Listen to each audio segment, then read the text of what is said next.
So good morning students, कैसे हैं आप सब लोग। I hope you all are good at home. So हमारा क्लास सेवन्थ का फर्स्ट यूनिट है जो न्यूट्रिशन इन प्लांट, जो हमारे प्लांट्स होते हैं उनका जो भोजन तैयार होने की जो प्रक्रिया है, प्रोसेस है, वो मैंने जो आपको 2 वीडियो भेजे थे उसमें हमने जो आपने पढ़ा मतलब स्टडी की, वो जो आपने एनिमेशन वाले सब वीडियो देखे इसलिए आपको उसमें थोड़ा ऊपर का आपको समझाने में आया था। अब जो हम पढ़ेंगे वो हमारी जो टेक्स्ट बुक है क्लास सेवन्थ साइंस की एनसीईआरटी के सिलेबस के मुताबिक उसके बेस पर हम आगे पढ़ेंगे। सो दैट अब हम जो पढ़ेंगे वो आपकी जो बुक होगी क्लास सेवन्थ की साइंस की उसके मुताबिक हम आगे पढ़ेंगे। सो फर्स्ट है photosynthesis food making process in plants. जो फोटोसिंथेसिस प्रक्रिया है आपने देखा ही होगा, प्रकाश संश्लेषण की जो प्रक्रिया, जो भोजन तैयार होता है, जो हमारे प्लांट्स होते हैं, जो पेड़ पौधे होते हैं, उनमें फोटोसिंथेसिस प्रक्रिया। Leaves are the food factory of plants. हमने पहले ही देखा कि जो लीव्स होते हैं leaves are the food factories of plants. हमने पहले ही देखा कि जो हमारे जो प्लांट्स के जो ये पत्ते होते हैं उनमें भोजन रेडी होता है, इसलिए यहाँ पे पत्तों को इन्होंने फैक्ट्री कहा है प्लांट्स की, मतलब जहाँ पे मैन्युफैक्चर होता है, सॉरी यहाँ पे सब भोजन रेडी होता है प्लांट्स का। The synthesis of food in plants Aquarius in leaves. जो संश्लेषित की जो प्रक्रिया है फूड में वो प्लांट के लीव्स में होती है। Therefore all the raw materials must reach there. इसीलिए जो सारा रॉ मटेरियल्स होता है वो वहीं पे जाता है। रॉ मटेरियल माने जो कच्चा सामान होता है वो इसीलिए वहाँ पे जाता है। Water and minerals present in the soil are absorb by the roots and transported to the leaves.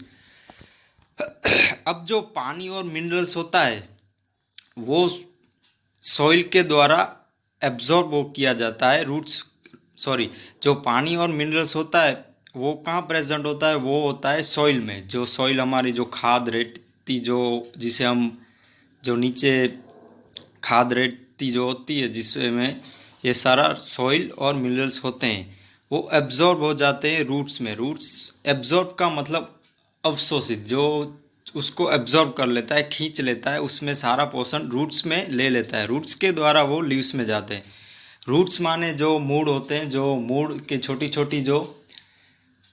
छोटी जो लाइनें होती हैं वो उनके द्वारा वो लीव्स में जाते हैं।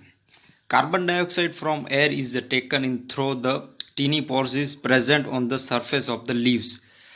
अब जो कार्बन डाइऑक्साइड है, जो कार्बन डाइऑक्साइड CO2 वायु CO2 जो कार्बन का एक परमाणु देन ऑक्सीजन के 2 परमाणु मिलके जो एयर में जो बनते हैं उसको कार्बन डाइऑक्साइड। वो हमारी जो हवा होती है उसमें भी 97% से 98% वो हाजिर होता है हवा में। तो वहाँ से वो जो प्लांट की सरफेस सपाटी होती है उसमें रहते हैं, वो छोटे छोटे पोर्सिस में माने छिद्र में मौजूद रहते हैं। छोटे छोटे पोर्सिस में, पोर्सिस माने छोटे छोटे छिद्र। दिस पोर्सिस आर सराउंडेड बाय गड सेल्स। अब जो ये छिद्र होते हैं वो एक गड सेल के नाम से सराउंड होते हैं, मतलब वहाँ से रक्षक, गड सेल माने रक्षक कोशिकाएं। जो सेल्स होता है उसको कोशिकाएं कहते हैं। सच पोर्सेस आर स्टोमेटा। अब जो इस पोर्सस को कहते हैं, जो जो छिद्र मैंने बताया उसको स्टोमेटा कहते हैं, जिसकी फिगर हमको यहाँ पे दी हुई है। देखिए यहाँ पे ये स्टोमेटा है जिसको गड सेल आप देख सकते हैं, जो पोर्सिस छिद्र को प्रोटेक्ट करते हैं उसको स्टोमेटा कहा था। इसकी पिक्चर हमको दी गई है।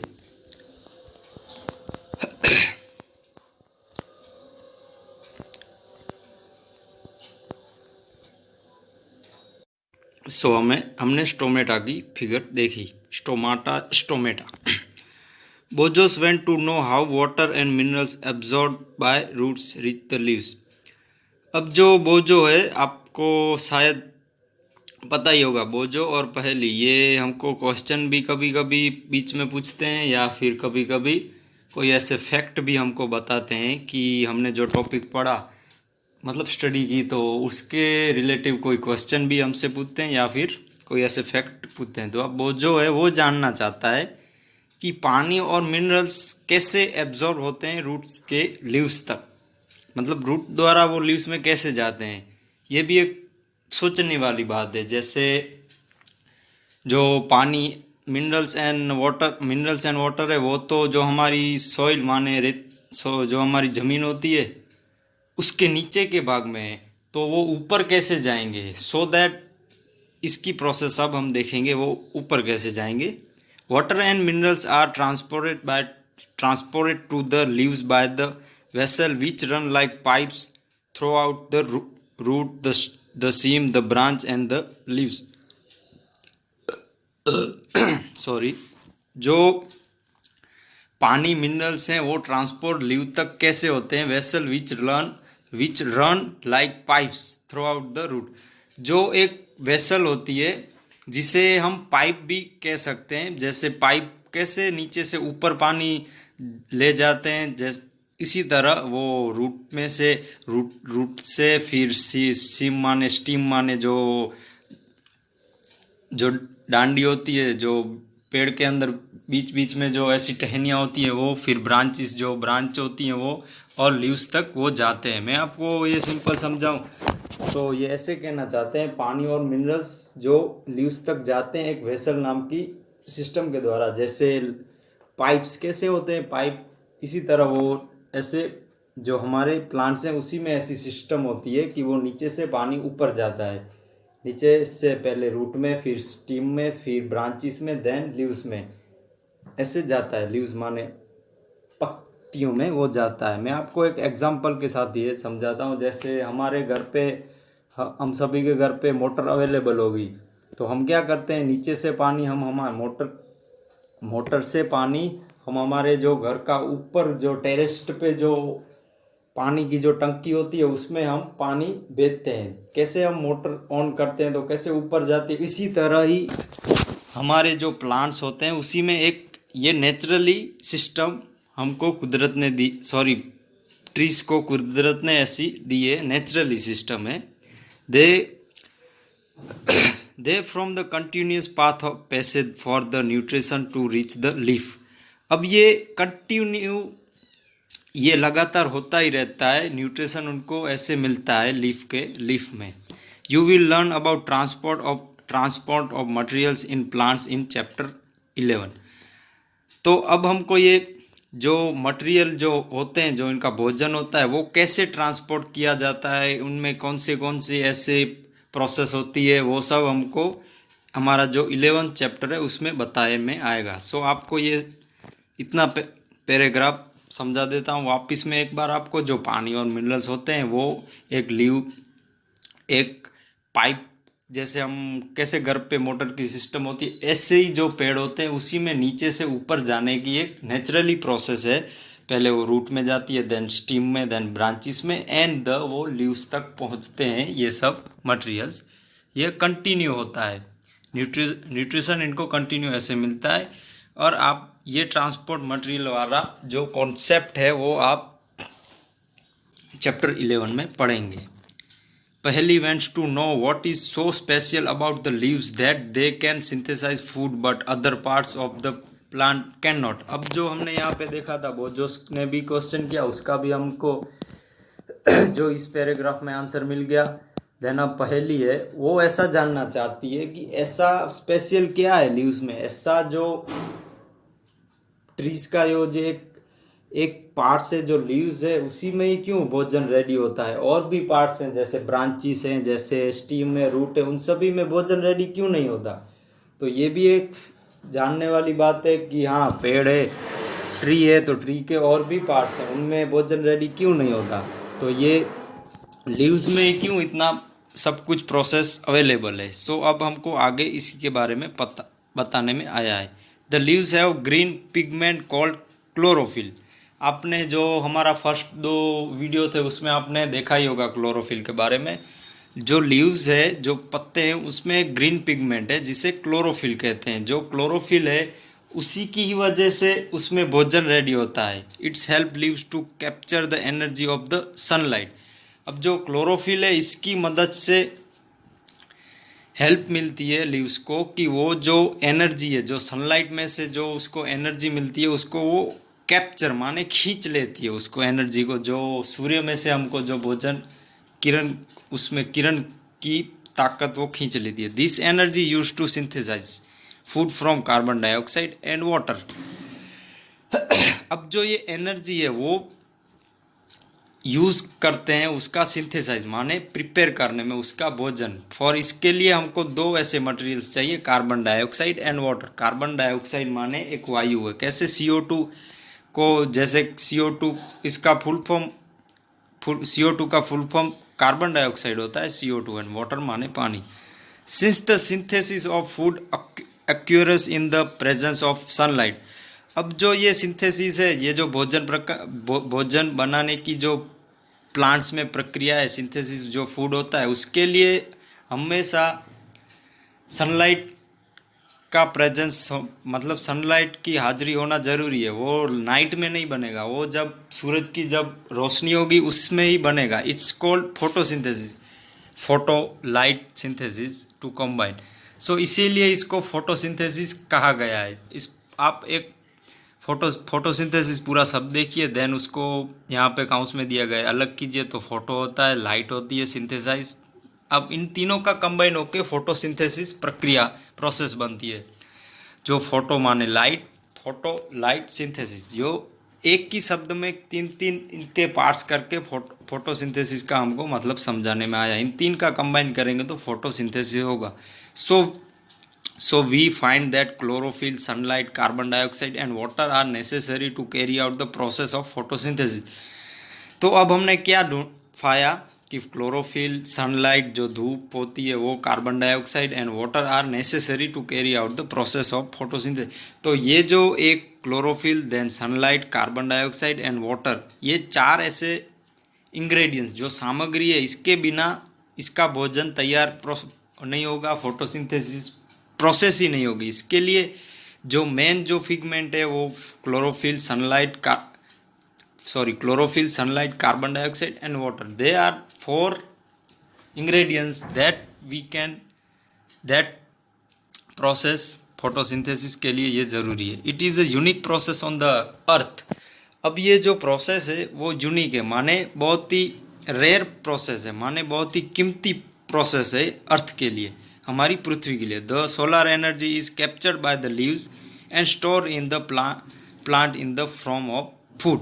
अब जो ये सोलर एनर्जी होती है, जो सूरज की एनर्जी होती है, वो पत्तों द्वारा खींच लेते हैं, पत्ते खींच लेते हैं, then stored in the plant इन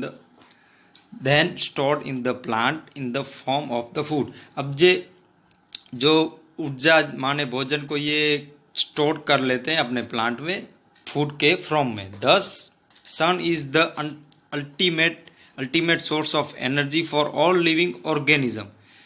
अब हम देखें तो जो अब ये ऐसा कहना चाहते हैं, जो सन है, जो सूर्य है, वो बहुत ही अल्टीमेट माने बहुत ही अनंत, उसके पास ऊर्जा है, ऊर्जा का वो एक स्रोत है जिस पे डिपेंड होते हैं ऑर्गेनिज्म, जिस पे जैविक तत्व माने जीव सजीव डिपेंड रहते हैं।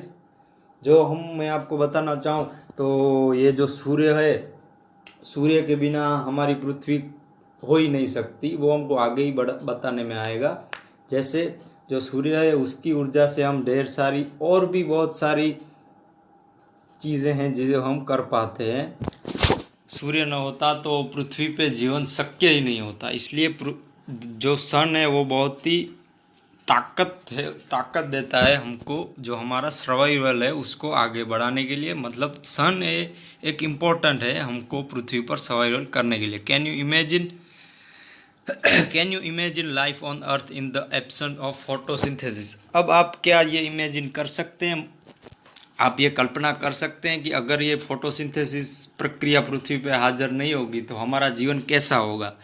तो आपको भी पता है अगर फोटोसिंथेसिस नहीं होगी तो पेड़ ही अपना खुद का भोजन रेडी नहीं कर पाएंगे, तो हम वेजिटेबल कहाँ से लाएंगे। सो दैट सजीव जो हम एनिमल्स जो हम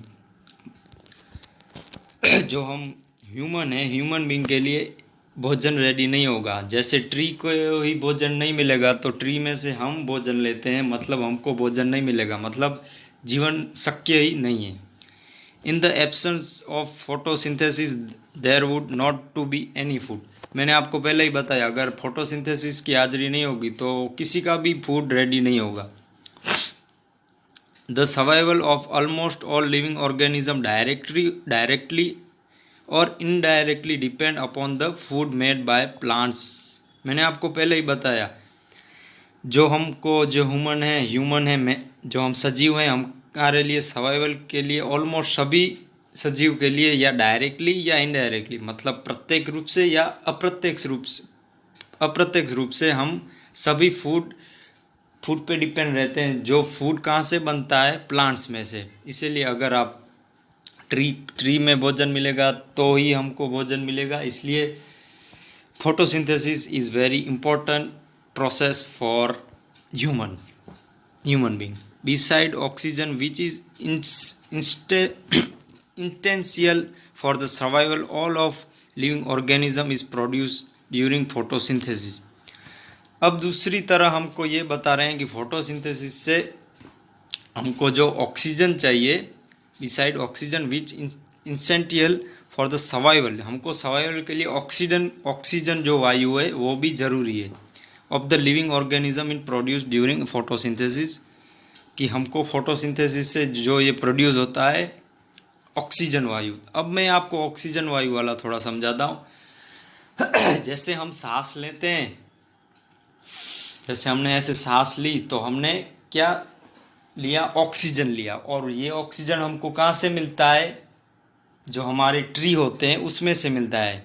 सो अगर हम पानी के बिना जी सकते हैं, भोजन के बिना 1-2 दिन जी सकते हैं, बट हम ऑक्सीजन के बिना नहीं जी सकते। हम ज़्यादा से ज़्यादा 10 से 15 सेकंड अपनी सांस रोक सकते हैं, बट उससे ज़्यादा नहीं, क्योंकि उसके बाद हमको ऑक्सीजन चाहिए।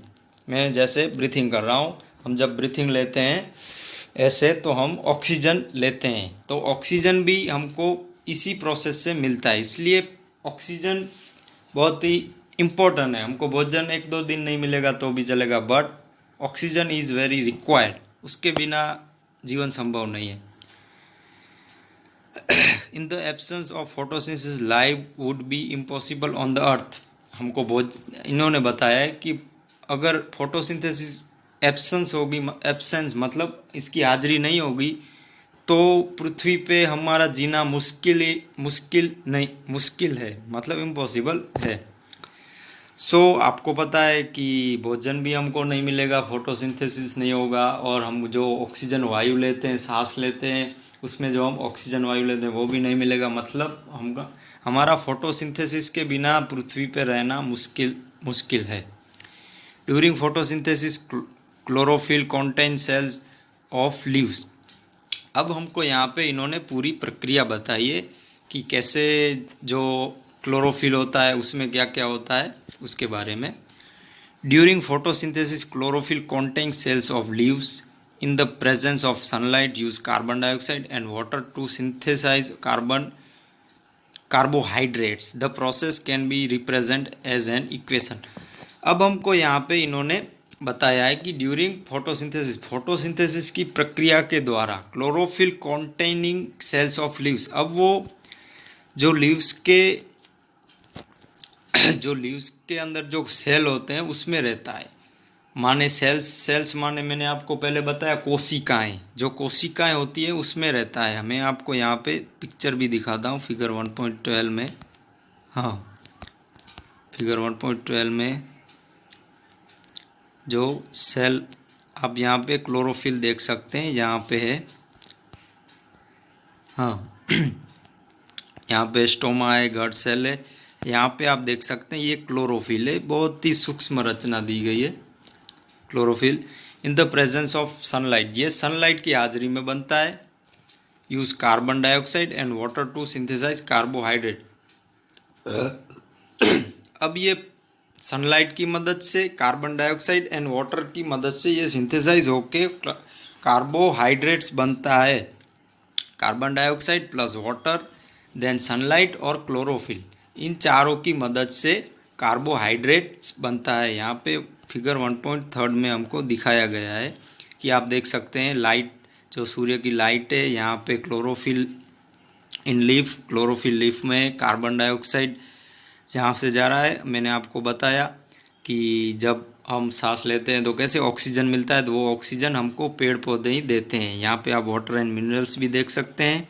ये पूरी फोटोसिंथेसिस की प्रक्रिया है, जो आपने जो फर्स्ट वीडियो था उसमें भी आपने देखा ही होगा। ये जो हमारी बुक के मुताबिक है, लाइट एनर्जी, जो सनलाइट की ऊर्जा होती है, वो कार्बन डाइऑक्साइड, ऑक्सीजन, क्लोरोफिल इन लीफ, वाटर मिनरल्स सोइल में से।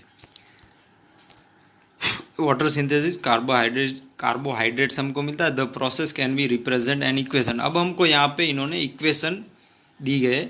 इक्वेशन माने क्या, जो प्रोसेस में जो जो मटेरियल यूज़ होता है उसके बाद जो बनता है उसको छोटे ऐसे जो उसके मेन तत्व होते हैं उनको लेके जो इक्वेशन बनाते हैं उसको इक्वेशन बोला जाता है। अब यहाँ पे देख सकते हैं carbon dioxide plus water, then sunlight and chlorophyll, carbohydrate plus oxygen. हमको फिर क्या मिला, हम यहाँ पे प्रोसेस हुई ये, तो हमको एक कार्बोहाइड्रेट मिला, कार्बोहाइड्रेट प्लस ऑक्सीजन मिला। तो आपको यहाँ पे स्टोमेटा वाला पिक्चर भी आप देख लीजिए। आगे ही बताया था कि जो स्टोमेटा होता है वो उसके गट सेल्स। तो यहाँ पे ये इन्होंने पिक्चर के रूप में हमको फोटोसिंथेसिस वाली प्रोसेस समझाई है। सो आपको ये थोड़ा एक बार और मैं समझा देता हूँ कि फोटोसिंथेसिस की प्रक्रिया में क्लोरोफिल के सेल्स लीव्स में होते हैं, लीव्स में क्लोरोसिल्स के सेल होते हैं, क्लोरोफिल के उस सनलाइट की हाजिरी में कार्बन डाइऑक्साइड एंड वाटर का यूज़ करके वो सिंथेसाइज होकर कार्बोहाइड्रेट्स बनता है। और इसकी इक्वेशन भी हमको दी है। और ये पूरा फोटो है, जो लीफ में जो क्लोरोफिल होता है वो यहाँ पे गट सेल है, स्टोमा है, देन यहाँ पे स्टोमेटा की भी फ़ोटो है, और ये पूरी प्रोसेस की फ़ोटो है। आप देख लीजिए। During the process oxygen is release. मैंने आपको बताया कि हमको फिर ऑक्सीजन मिलता है, तो ऑक्सीजन रिलीज होता है। The carbohydrates ultimately gate convert into starch. अब जो कार्बोहाइड्रेट्स हमको मिला वो पूरे का पूरा कन्वर्ट हो जाता है स्टार्च में। अगर हम कहें तो स्टार्च होता है, वो जो कार्बोहाइड्रेट्स होता है वो एक स्टार्च का ही रूप होता है। मतलब पहले कार्बोहाइड्रेट्स बनता है, बाद में स्टार्च बनता है। The presence of starch in leaves indicates the occurrence of photosynthesis. The starch is also a carbohydrate. The presence of starch in leaves indicates the occurrence of photosynthesis. अब जो ये स्टार्च की जो हाजिरी है, मतलब लीव्स में स्टार्च की हाजिरी है, वो इंडिकेट मतलब अंकित करते हैं कि उसमें फोटोसिंथेसिस प्रोसेस हुई है। The starch is also carbohydrate. अब जो ये स्टार्च है उसको हम कार्बोहाइड्रेट भी कह सकते हैं। मतलब स्टार्च और कार्बोहाइड्रेट में ज़्यादा कुछ फ़र्क नहीं है, वो सेम ही है। पहले कार्बोहाइड्रेट्स बनता है, देन स्टार्च बनता है। अब वो लीव्स में आने के बाद Pujos have observed some plants with deep red, violet or brown leaves. He wants to know whether these leaves also carry out photosynthesis. अब बुजोस है वो ऐसा उसने ऑब्जर्व किया है, कुछ ऐसे प्लांट होते हैं जो डीप रेड होते हैं, वायलेट एंड ब्राउन कलर के होते हैं, और वो जानना चाहता है कि ये ऐसे लीव्स होते हैं उसमें क्या फोटोसिंथेसिस होती है। ये पूरा टॉपिक हमारा नेक्स्ट लेक्चर में है, तब ये बुजोस का जो हमको आंसर मिलेगा बोझो का। सो आपको आज मैंने ये पूरी फोटोसिंथेसिस वाली प्रक्रिया समझा दी।